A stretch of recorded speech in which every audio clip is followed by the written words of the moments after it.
Hello, welcome to Tuesday night's Hotline Live, brought to you by NordVPN. My name is Daniel Caw. I'm joined by Keith Jackson, struggling with with some technology problems.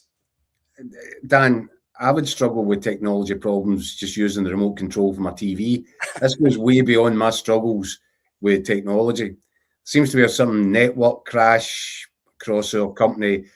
But we're here. We've managed to get it on time. It might not be just as polished with the cameras and all that. But yeah, we're broadcasting to the nation again. We simply don't let the Hotline Live viewers down, Keith. Do you know what I mean? It's just what we do. And we've got a great show hopefully lined up. I've got a coffee in here and I wish it was something a whole lot stronger.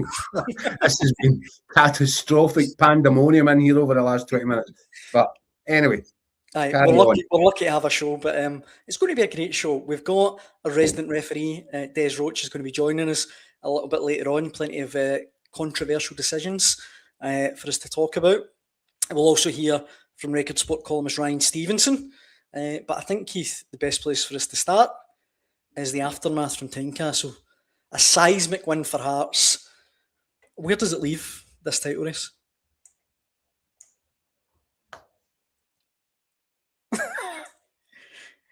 Right on cue, appear to have lost Keith, which is absolutely brilliant timing. We'll see if we can get Keith back in just a minute or two. And actually, while we're waiting, why don't we hear from the managers last night? Derek McInnes and Danny Rowe spoke. While I try and get Keith back, let's have a listen. Danny, some Rangers fans will see this as a bit predictable. They've been here before. It gets to the business end of the season and it drops off. What would you say to them? Yeah, I think in general, and this is the part that I try to explain. We come here and we were very strong in the first 45, 50 minutes. We were prepared for this game. We were ready. We were active. We played as a group. We played together. And then you come to a football game in the second half. They have, in this case, if you want, less to lose. They take more risk. They go much more direct. And you have to defend this over a period. And then you have to take more small opportunities as well. And we couldn't in this one. You've defended this team's mentality time and time again, but when you see games like today where there's a big difference from one performance, one half to the next, we saw that last week, we saw it at Falkirk. I mean, at what point can you not point it and say that's something to do with mentality? No, I want to see a team who plays for 95, 100 minutes on the best level. And this is what we at the moment, and this is a little bit a shame at this time of the year. When you come up to the highest level, then there's opponents. It's the reason why it's a top 6 split. Yeah, they can play on a level, they can create something, and for this we have to play on the highest level, and this is also today not enough. Is that a worry for you going forward, that the players didn't deal with that, they couldn't deal with that Hearts football in the second half? No, this is more for me what I take from this season, and to know exactly what we have to do better in the next season. I see a lot of improvements, but it is finally then maybe not good enough to win the title this year. But we have still 9 points for play. This is what we have to do. And in this moment, I pushed them again in the right direction. Do you feel as if you've now counted out one of the runners in this title race?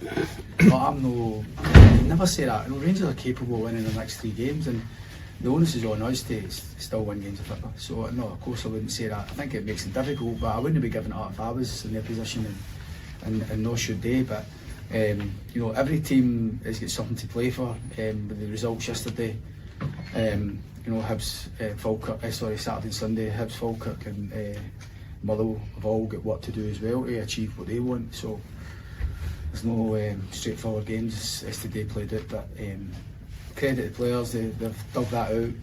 We asked the question, Rangers, and we were far more ourselves. So, as I say, I was annoyed with a lot of what I had first half. It's understandable, maybe, given the enormity of the situation, but thankfully the second half performance was far more like what we've been all season. Do you think it's going to go down to the last game? Preparing for that, I think we have to think that way.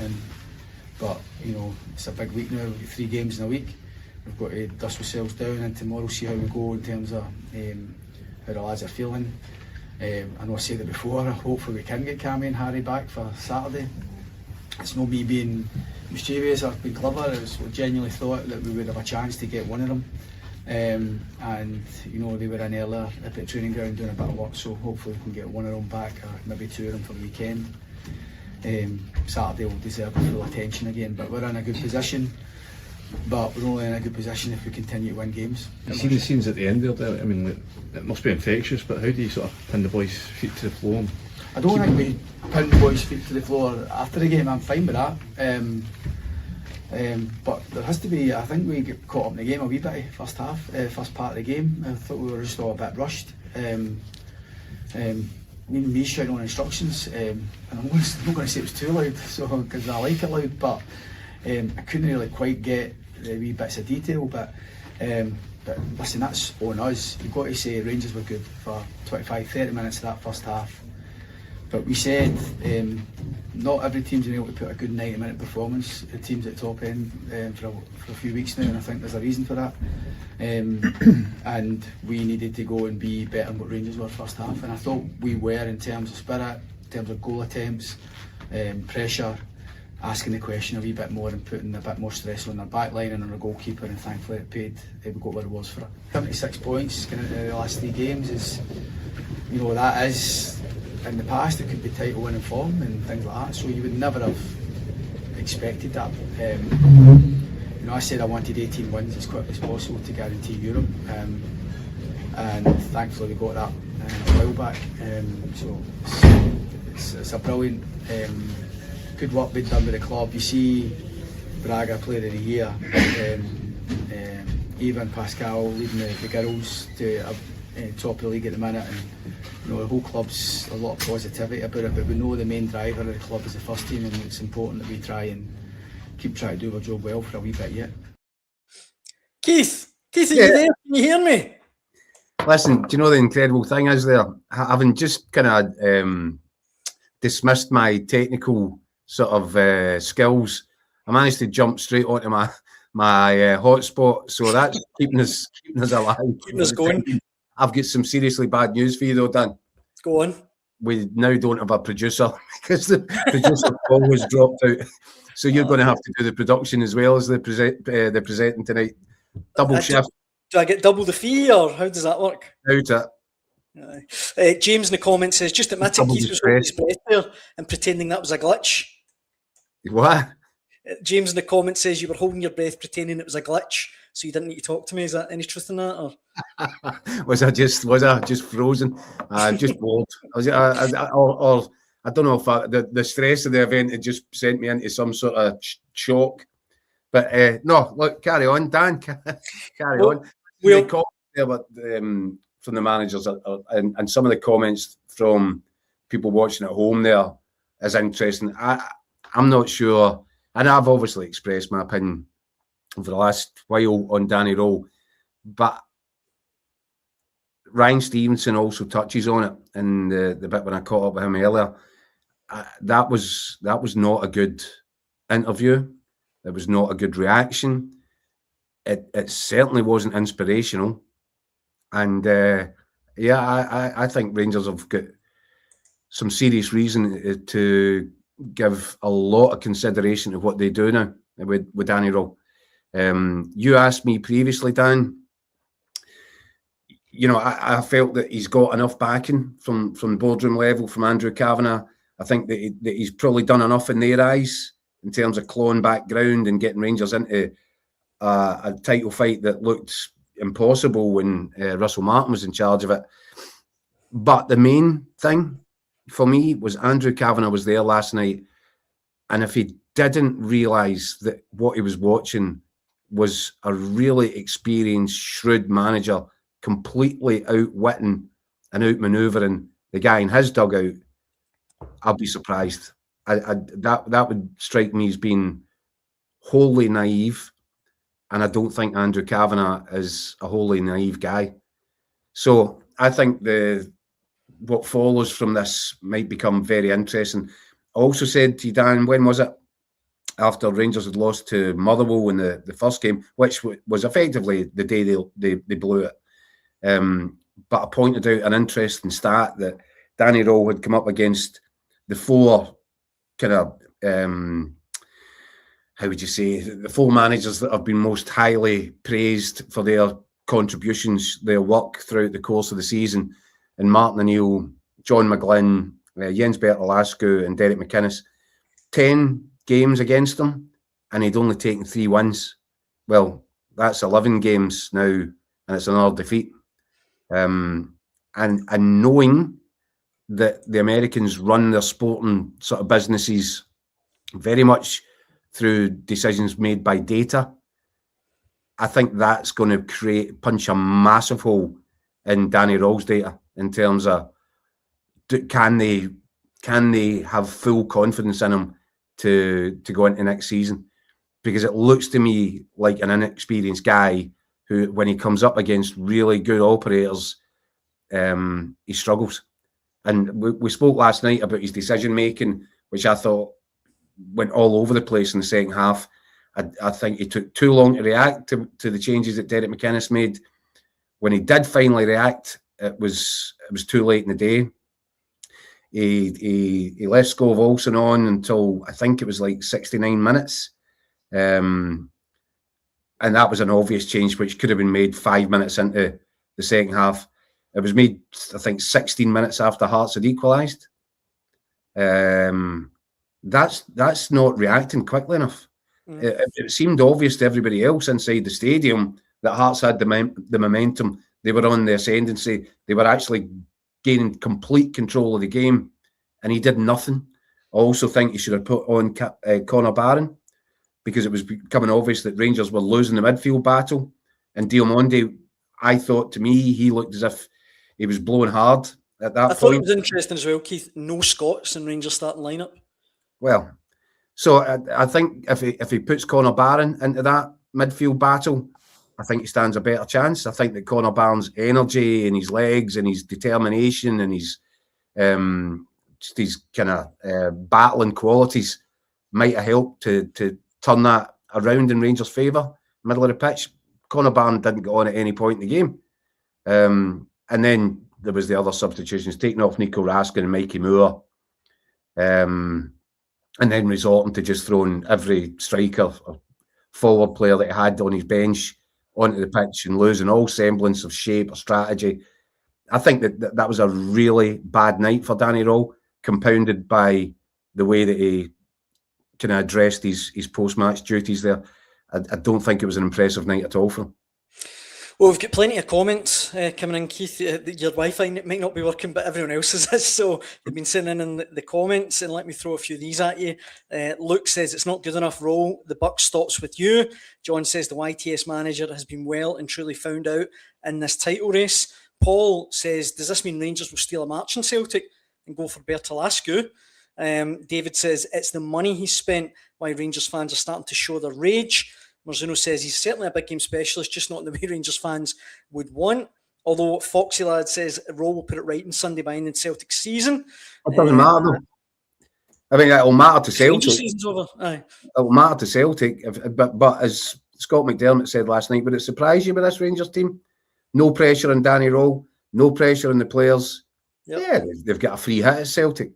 And all the pressure, especially if Hearts win at Motherwell on the Saturday night, all that pressure rolls over to Celtic Park, but only on one side. Rangers don't have any pressure. And that seems to be the kind of games that they like. Yep. So no, that would make no difference whatsoever to Andrew Kavanagh's considerations over the course of the next few weeks. I think he needs to have a long, hard think, because I think he's been pushed into these decisions. When Andrew Kavanagh first arrived in Scotland, or before he'd even arrived, his time, his focus, his whole concentration was on simply trying to get a really complex share deal done to get control. And I think if he had that time again, maybe he'd think he was a little bit guilty of just assuming that he was making good appointments and delegating big footballing decisions to the likes of Kevin Thelwell. And I think Rangers have paid a heavy price on the pitch for a lot of those decisions. Mhm. And obviously, Danny Rowe was a guy, very much a Kevin Thelwell-driven appointment. So, yeah, I think there's a lot to consider. But I genuinely think that must have been a real eye-opener for him last night. Because in the heat of the battle, when he needed someone to lead from the side of the pitch the way that Derek McInnes was doing for Hearts, Danny Rowe was found badly wanting. In the comments, just to finish off a couple, Stephen says Rowe will be relieved his duties at the end of the season, maybe even after a pasting from Celtic on Sunday. And Rebel says the truth is, if Rangers employed McInnes, they would have won the league this year by a mile, given Celtic's managerial musical chairs this season.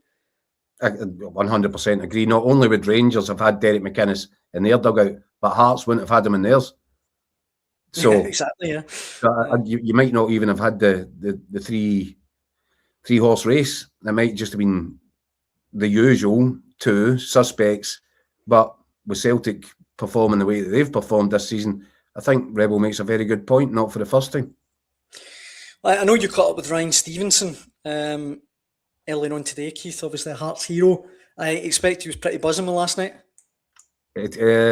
Yeah, actually, and do you know how buzzing he was?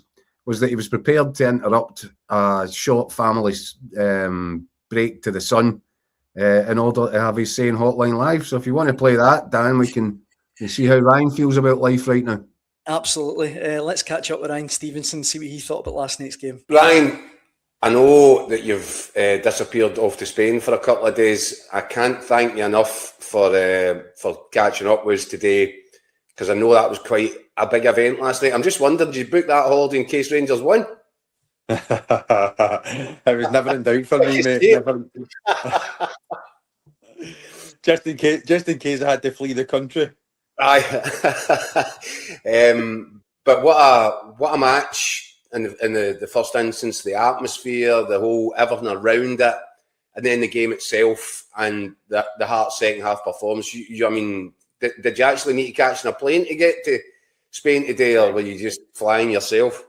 Oh, do you know what? It was listen, it was everything that we thought it was going to be. I mean, the start of the game, Derek McInnes had came out in his press conference before it and said, like, he wanted the fans to buy into it, which obviously they were going to. I mean, I've got videos on my phone at the start as the teams walked out, and I've genuinely never heard anything like it. You had Mr. Chisholm singing the Hearts song. Yeah. Honestly, Keith, it was unbelievable. And to be fair, I thought Hearts started the first 15 minutes probably better than Rangers. And then Rangers had the opportunity with Chikwani from a corner where he probably should have scored. He didn't. And as soon as he missed it, Hearts just, I don't know whether it spooked him a little bit. I know Dale had sort of maybe made a tactical change and had gone from the 3 back to a 4 at that instance as well. And for the last 30 minutes of the first half, do you know what it was? It was a Rangers performance that I thought was what should be a Rangers performance. I thought they were absolutely brilliant. They moved the ball well, and I said in commentary with about 5 minutes to go at 40 minutes, Hearts looked as if they were running in treacle. They were pressing things. I wondered if it was the nervous energy, because obviously the fans are there. I thought the game started to get away from them. I thought Rangers were really composed and accurate with their passing. Hearts were hurried and they were, giving away cheap possession. And I just, as you said, it looked as if the legs were going a little bit. And I just thought, has this whole occasion actually taken it out of them here? Or is it nervous sort of energy has been extended? No, 100% right. I said that as well. I mean, you then start to think of things of they've had to wait all weekend to play. Is it that nervous energy because it's such a big occasion for everyone? And Rangers just looked so in control at that stage. Hearts were sort of pressing in 1s and 2s, but not as a team. Yeah. And we're about 35 minutes or so, I said, if they can just get to half-time at 1-0, Derek McInnes and the group of players have the biggest half-time 15-minute team talk of their careers to a man. Yeah. Every single one of them. And that goes to Paul Sheehan, Alan Archibald, all the players. This is the biggest 15 minutes of their lives. And honestly, for the first second of that second half, and what I will say is, mate, Blair Spittle coming on, the performance that he put in coming on, because he would have been hurting, not starting the game. But the difference that he made, they obviously went back to the 3 at the back. And for the get-go of that second half, I've never seen a 45, 50 minutes of the likes. It was absolutely unbelievable.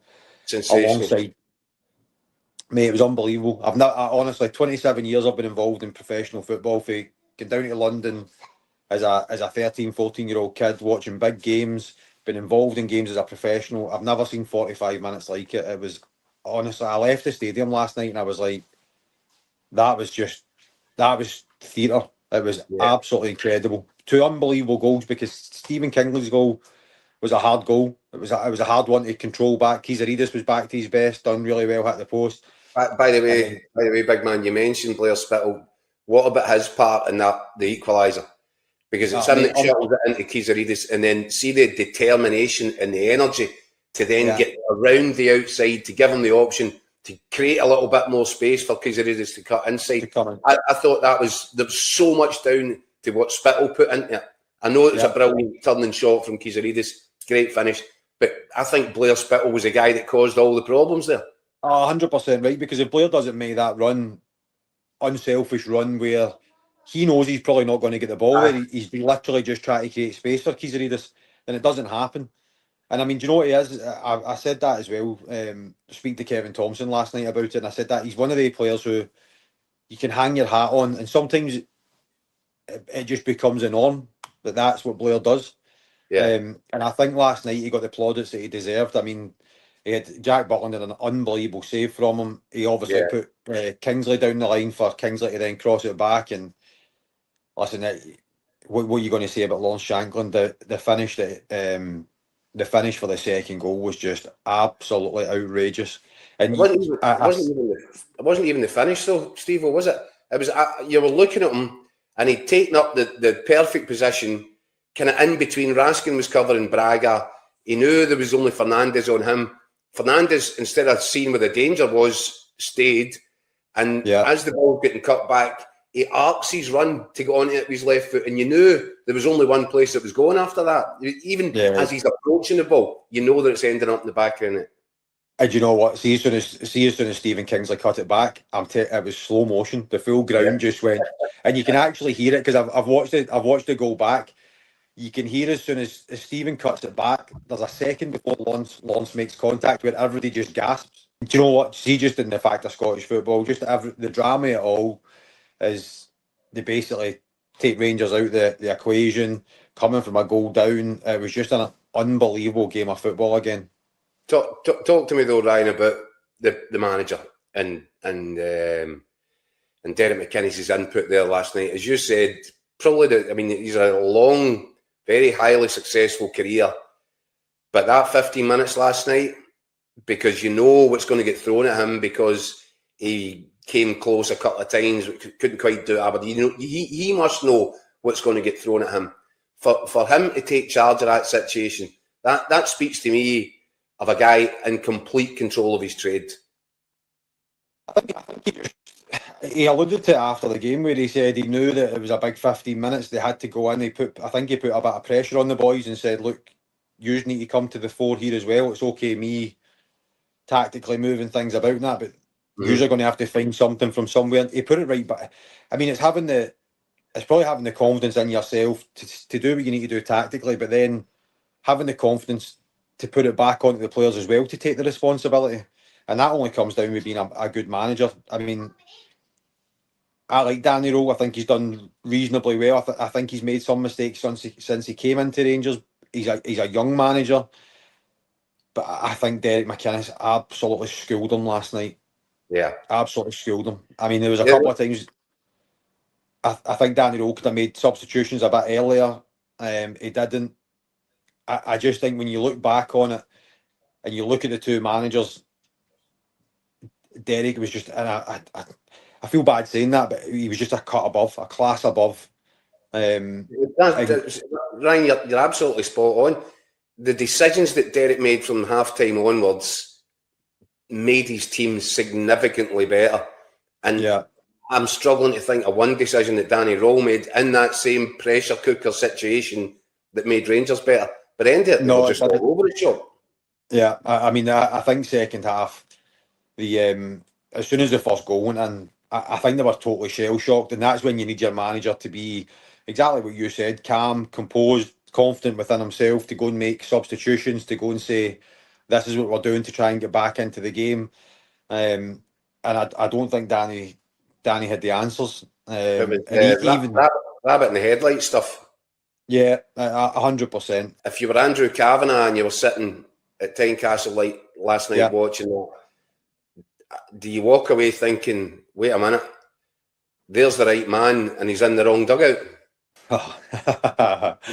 Well, listen, I've said it before that I think they should have got Derek McInnes. I'll say it again.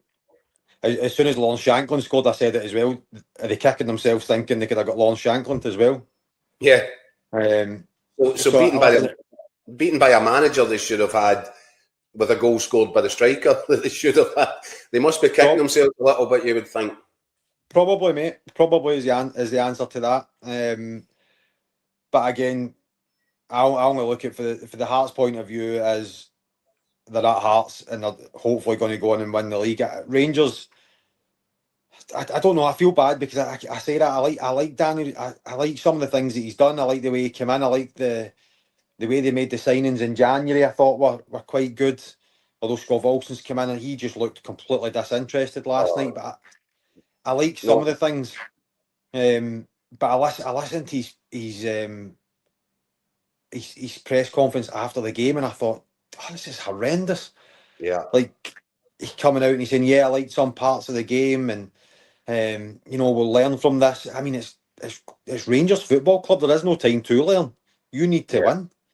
And, I mean, the be-all and end-all was for Rangers, they were 5 games away. Destiny was in their own hands to go and win the league and they've lost the last 2 games. Yeah, they've blown it big time. At some stage, does the pressure come back on him? Yes, because that's the nature of the beast at Rangers. It's a big summer for Rangers. Do you know what? It's a big summer for Rangers, Celtic, and if Hearts go on and win the league, it's a massive summer for all 3. Yeah, it's a massive summer for all 3 clubs. Ryan, before you go, what do Hearts need to do now? Is it as simple as win at Motherwell? Because if they can win at Motherwell, and it would not surprise you with this Rangers team now that there's no pressure on them, go to Celtic Park and get a result. I mean, at that point, it's almost there. Keith, I promise you, you've just taken the words out of my mouth because I said to Luke Shanley last night when I was speaking to him that I genuinely think Rangers will beat Celtic because they'll have no pressure. Everything will be not good, but they can go there and they can express themselves. They're not in a title race now, in my eyes. And I wouldn't be surprised, the exact same as you are, if they went there and they got a decent result off Celtic. But from Hearts' point of view, Motherwell will be a tough test. They've not got a great record at Fir Park. But, I mean, if they go and get 3 points before the 2 of them play each other on Sunday, the pressure that will be on the Celtic players, massive. How will they deal with that? I think another 4 to 6 points and it'll be done. I genuinely do. And then you've got the dream scenario, haven't you, of Hearts going to Celtic Park with the title already in the bag and Celtic having to give them the guard of honour. Well, will they?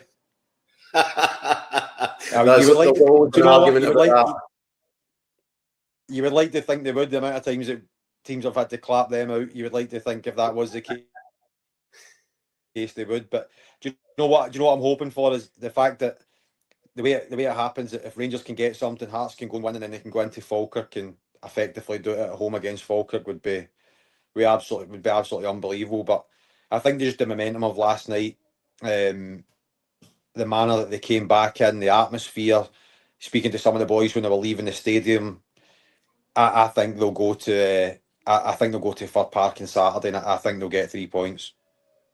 Brilliant, mate. Ryan, you'll be back for that, I'm sure. I'm flying back for it, mate. I am not missing it. Not a chance. Brilliant, big man. Listen, enjoy your couple of days of sunshine. Ryan Stevenson there. I'm very happy, Ryan Stevenson. Very happy. We'll bring our resident referee Des Roache on in just 2 seconds. But before that, Paul says if Hearts beat Motherwell, it's their title in my opinion. I'd probably go along with that. I think if they can go to Fir Park, get the win, they really have got one hand in the trophy then. Look, Celtic just refused to go away, and that's to their absolute credit, mostly to the credit of Martin O'Neill, because he's like a dog with a bone here. And you would have thought, looking at the way the post-split fixtures churned out, that if Hearts could win the first 2 against Hearts and Rangers, against Hibs and Rangers, at that point you think, well, that's it. That's got to be it. But Celtic aren't going away, Dan. So it's too early to say that Hearts have got this in the bag, but I do think that Ryan's probably right in what he says, that 4 to 6 points from the final 3 games probably get them over the line. And we've already got comments coming in. Marzuno is one, and Thomas saying, why wouldn't Celtic give Hearts a guard of honour? Don't be so disrespectful. Celtic would, wouldn't they? I think they would. I'd like to think so. If Hearts arrive at Celtic Park already champions, I mean, I wouldn't expect them to give them a guard of honour after the game. You know, if they were going at each other for the actual title. But if Hearts get it sewn up before the final day of the season, I would like to think so. But it's actually an argument. I'm being a bit facetious saying that, Ryan, because the reason I bring it up is we get this argument every year, every couple of years. It's usually regards to, well, Rangers give Celtic the guard of honour. So, and that is an argument which never fails to blow me to tears. But there you are. It's a different argument this time, potentially, because we just don't know yet. Well, other arguments, see, that's the segues that I'm capable of, Keith. Skilled. They are revolving around some of the decisions we've seen lately, and I'm very delighted to bring on a resident ref, Des Roache. Des, thank you for being patient there while we looked at the aftermath of last night. No, absolutely not at all. I was enjoying listening to the discussion and listening to Ryan. He always gives an honest opinion, and it's quality. So yeah, not a problem. We've already got some comments that have come in asking your thoughts, but Keith, where should we start? Well, I think there's only one place to start. That was Easter Road on Sunday, wasn't it? A variety of decisions, and it's obviously caused a bit of a storm. You know, suggestions that VAR almost played a real, or threw a spanner into the works of this running. With you know my view on it. I actually think VAR worked in terms of providing the safety net that overturned on-field decisions in key moments of the game that were wrong, albeit they missed one. But I'm interested to hear what Des has to say, because we're kind of chatting before we came on, and he raises a very good point in all of this. But if we just go by the incidents, the kind of key incidents from the game, the first one is the sending off for Jamie McGrath, which was a yellow card at the time. VAR steps in, and the correct decision is arrived at. Surely, Des, that was a red card. Yeah, I've got no issue with the red card at all. In fact, I don't think there's anyone would have a different opinion on it. Certainly, no complaints from Hibs. It was very good to see. Not very good. You don't want players sent off, but it was very good to see David Gray agree with it and say that's not acceptable. Jamie McGrath, while he's not there to intentionally go and hurt Alison Johnson, it's serious foul play. It can only be a red card. I was just maybe a bit more surprised that the referee and the assistant referee weren't communicating together to give it in the initial place. But as I've said numerous times, VAR is there to get to correct the decision, and that was a correct use of VAR. I was going to say this, for me, that was a perfect example of VAR being used in the right way at the right time for a key incident, and I was perfectly happy with that. Yeah, it's there to get clear and obvious errors wrong. Now, referees are never going to get every single decision correct, and as we've just shown there, that is the perfect reason that why it's there. You and I, Daniel, and numerous people sat at home, seen it, thought, oh, that's naughty. That's a red card, and it was correctly used and correctly applied. So yes, I agree. That was the correct use of VAR for that moment in time. Okay, so the next key moment is Celtic's opening goal. Douglas Ross is the linesman. He puts the flag up and says that it shouldn't stand. Dyson Maida was offside. There's a whole bunch of various issues around this. What's your take? The first one is that you don't see it in the clip that we've been shown there, but everybody's seen it on social media and we've seen it on live screens. Douglas Ross wasn't in position to give that call. Douglas Ross was 5 yards behind it. So well, there you go there. We see it. So what's that? Looking at the cut of the grass, 3, 4 yards, 5 yards behind play. So, and we know how quick Celtic attack. When you look at that picture there, it's very, very, very difficult.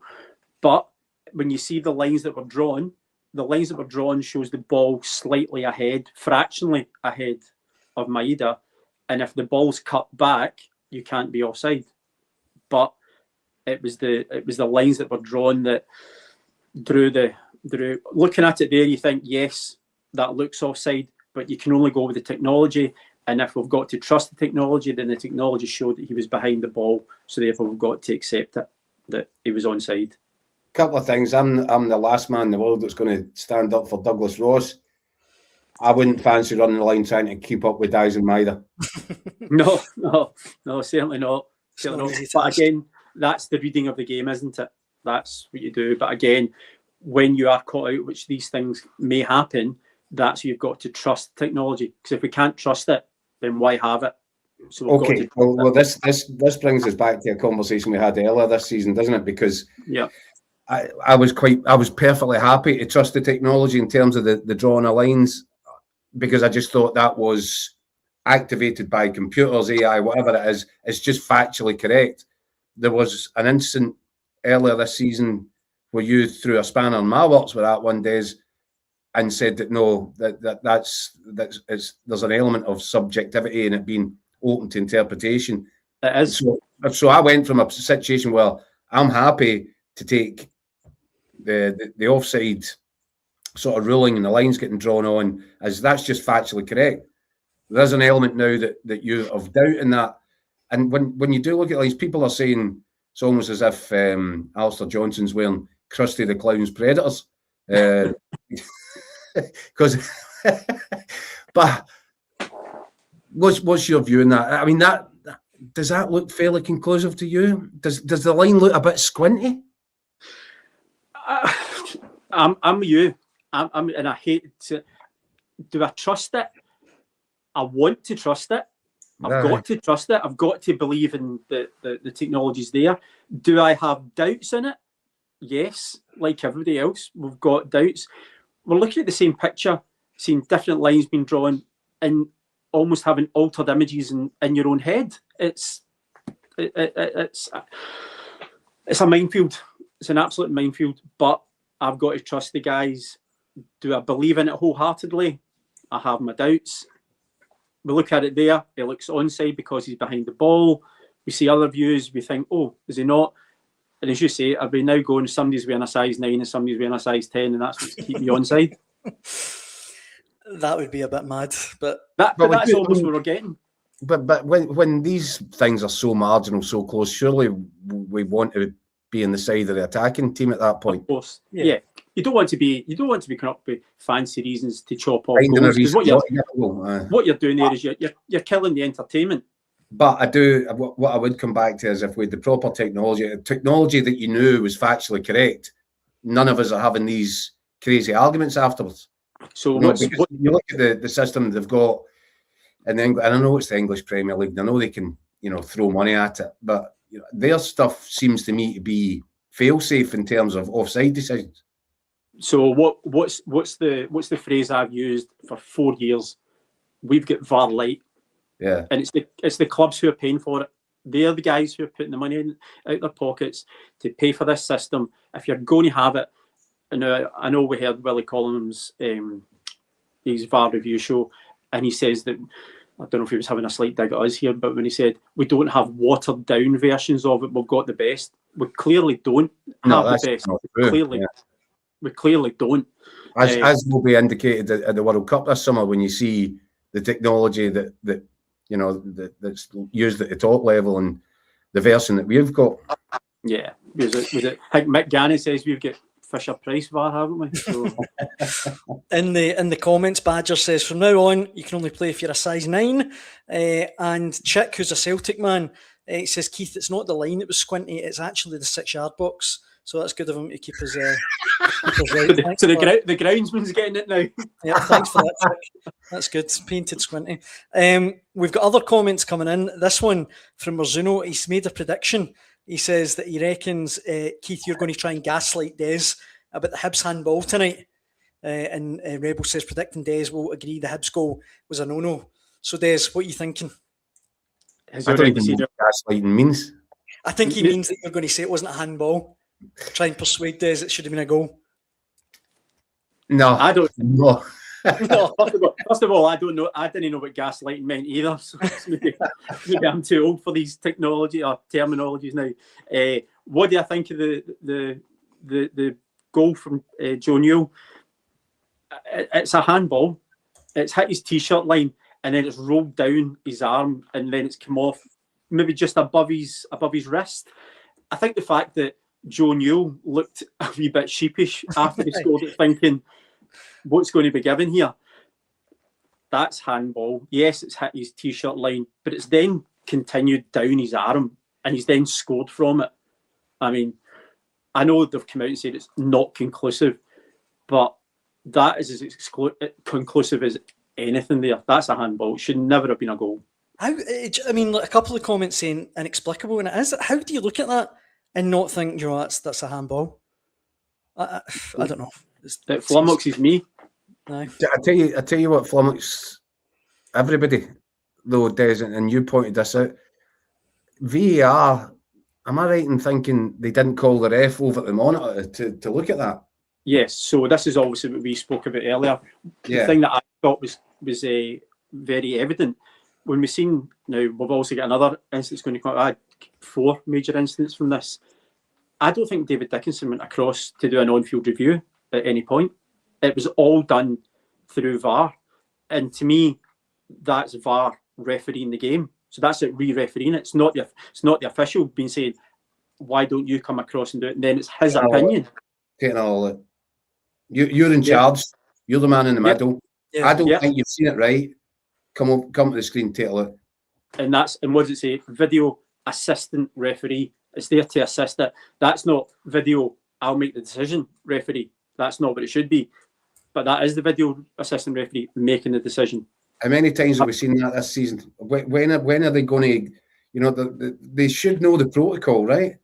Yeah. I find it astonishing that here we are just a few weeks out for the end of the season, and the same mistakes are happening because this is a breach of VAR protocol. It's been happening for 4 years. I think it's staggering. And what have we always said? It's about the technology works. It's about the management of it, the use of it, and the coaching of it. If you're the referee, if Keith Jackson or Daniel Caw's the referee, and I've come in your ear and said, by the way, I think that's hit his arm, but I think it's also hit his wrist. What's the first thing you're saying? I want to see it for myself. Yeah, it's my call. Shut up, sit down. Yeah.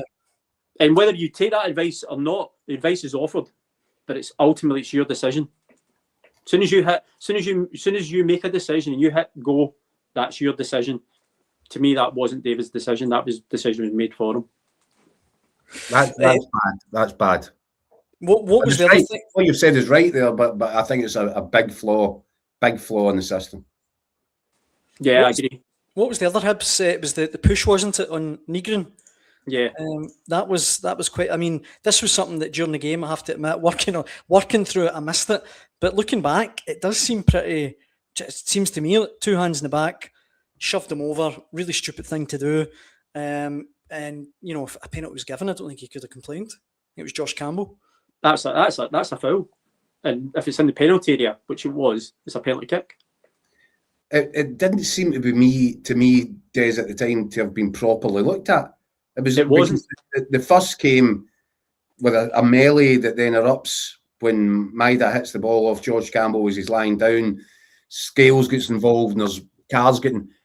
Why is VAR not looking at that instant?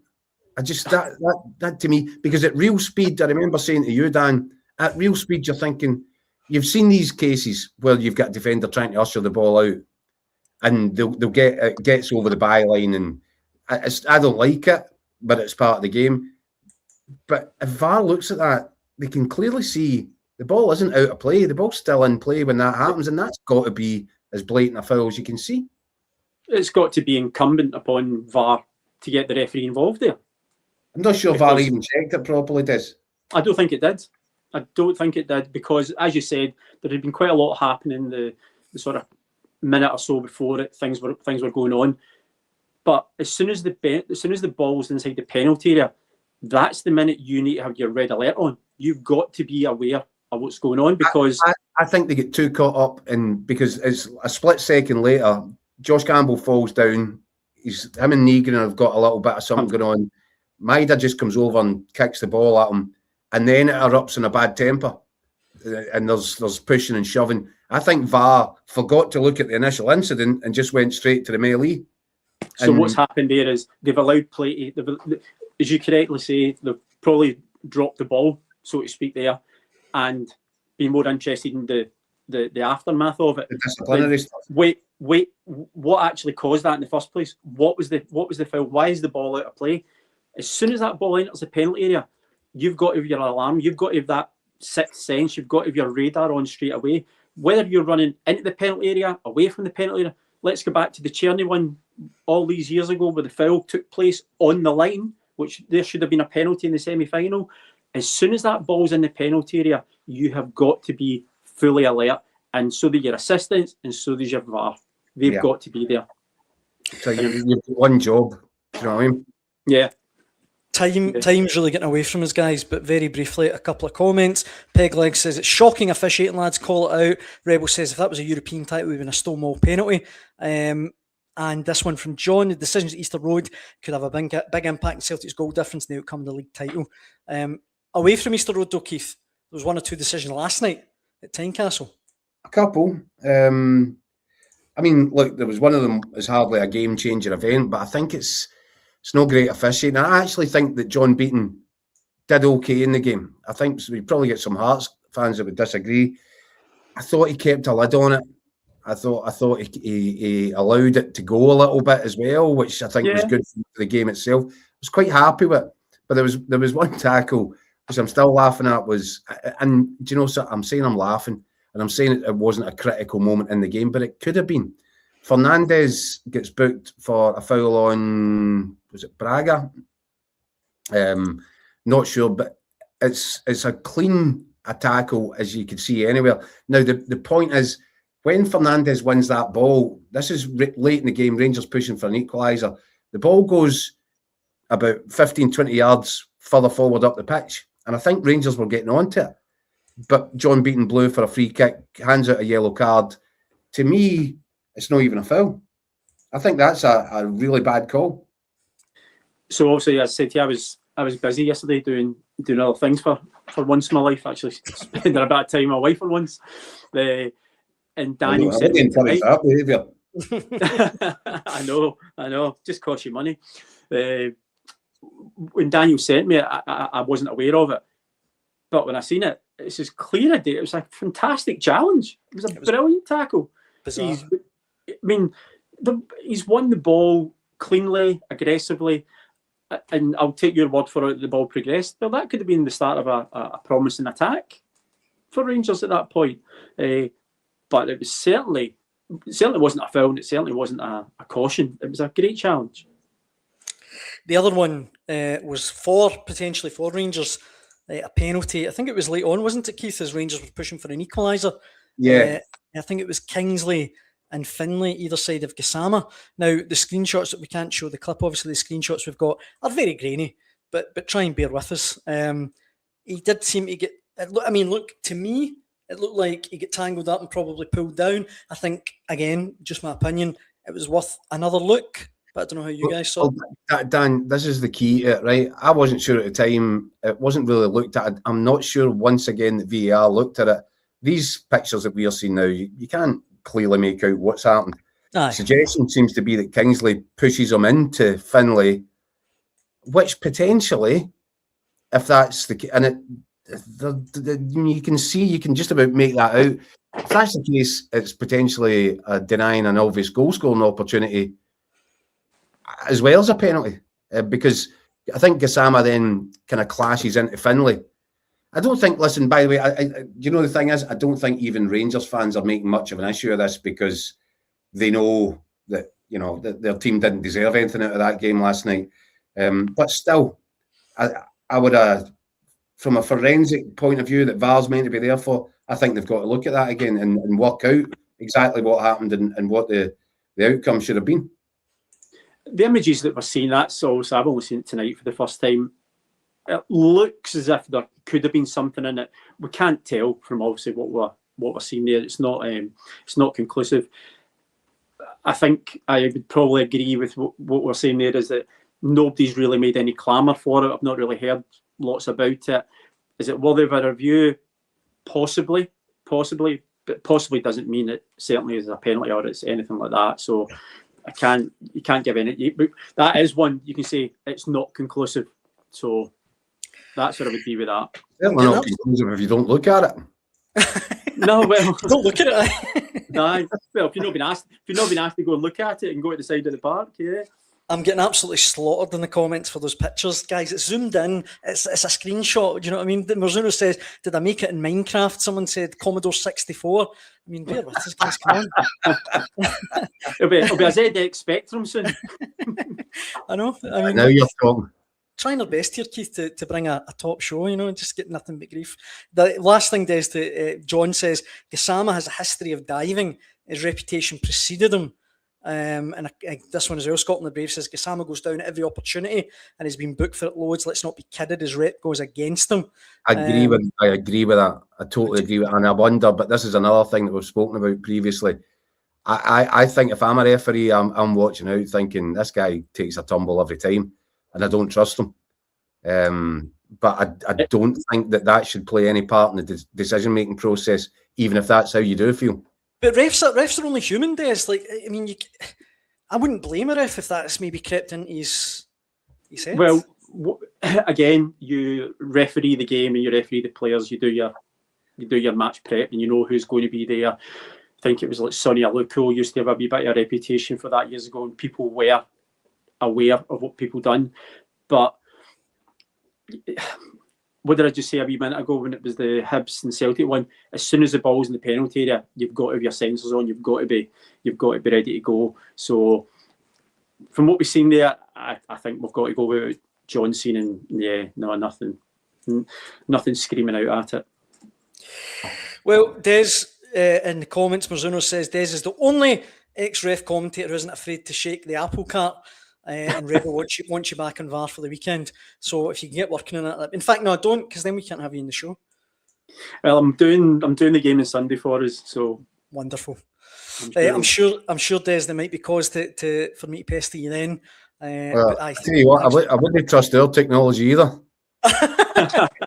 We'll see if we're on first, and then I'll give you a text, Des. That's fine, no problem at all. But thanks for joining us tonight. Massively appreciated. No worries, guys. Speak to you soon. Thanks, everyone. Cheers. We've been going for ages, Keith, right? But believe it or not, I've got one last thing just to mention. We're already into extra time, Dan. I'm starving here. What's up? Our resident transfer guru, Scott Burns, has a story today that Celtic are very interested in Mark Leonard. Yes. Yeah. I thought it was interesting that Sheffield United are also Chris Wilder was there last night. And I was just about to say Chris Wilder was sitting next to Steve Clark in the stand. Burnsy's very good with his contacts about transfer stuff, as we know. I think there could well be something in that. He's impressed me. And do Celtic need a really competitive kind of centre midfield player for next season? 100% they do. That I think's got legs. I'll be interested to see how that plays out. Obviously, he's already been down to England. You wonder He's if still with Birmingham technically. Birmingham. So you could end up in a situation where both Hearts and Celtic are knocking Birmingham's door and asking if a deal's possible. You wouldn't imagine that Hearts, if they can go and either, regardless of whether or not they get over the line, he's been a big contributor since arriving in January. I'm sure Hearts are really interested in doing a deal. So, it might come down to if there is interest on both sides of the M8, who's prepared to go bigger, Tony Bloom or the Celtic board? Right. You'll certainly be a wanted man, it seems, in the story. For anyone interested, is on Record Sport online now. Check it out. But for tonight, I mean, Chick says, is this Fergie time? And a couple of people saying, forget extra time, we're into penalties now. It's been an extended Hotline Live, despite us having technology issues. But we got there, Keith. We got there in the end. I just need to go and lie in a darting room. Well, look, hopefully you'll be recovered to do it all again at 6 p.m. tomorrow night. Hopefully our Wi-Fi is working then. But for tonight, thanks for all the comments. Massive thank you to Ryan Stevenson and to Des Roache. And Keith, have a good night. Cheers, Dan. And we'll see you tomorrow. Cheers. Oh, wait, it's me that needs to get into the show. Sorry, I'm not used to doing that. I told you you're a producer. I know, sorry. Right, let me try it again. Thanks for watching.